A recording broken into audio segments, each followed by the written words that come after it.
working. Mic is working. Mic is working. Yeah, now?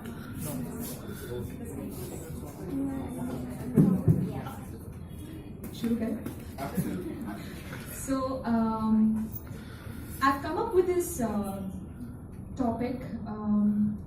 In this world, we all are deliberately being called to connect all the time. And I'm going to present something that I've written about my war with connections. So, how often we are, pushed and made to be connected, stay connected, remember things, right? I hope you guys enjoy. We are often taught and conditioned to remember, right? How often have we tried to erase thoughts and memories? How often are we told to disconnect? Maybe that's a question we need to ask ourselves. So I want to talk and rant about those misfits and misjudged ones. I want to talk about those dreaded and lost ones, the imperfect, the meek ones, the ones who feel they have lost a voice. That umbrella under which we shared our first. Well, I leave it to you all to recollect. That bench where I shared my first school tiffin, that brother of mine who left my side at my deepest, darkest day, that community that ate me up with their glances, and none of them came up and asked me how I was or what I went through. Aren't we all conditioned to remember?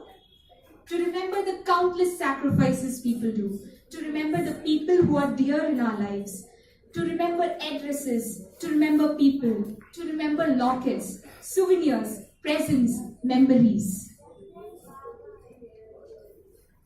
Ask that child who wants to forget and erase a muddled childhood. Ask that boy who wants to forget his existence and become a girl for one goddamn time. Ask that 63-year-old who wants to forget his single life and adopt that child he has been planning to adopt and waiting for so long.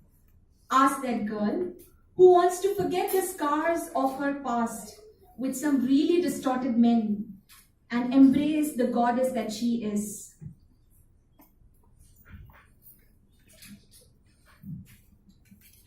While the world shapes you to a more comfortable, memorable space, let me take you to ugly, memorable lanes. Let me take you to pain-stricken souls, all hidden under smiles and pleasantries, all making their way one day at a time.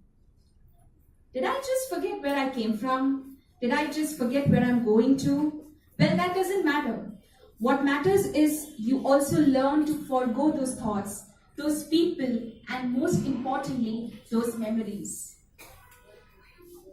And get a hold to create one and be one sparkling one wherever you go. You. So that brings me back to my question. How frequently do we forget or accept people to forget?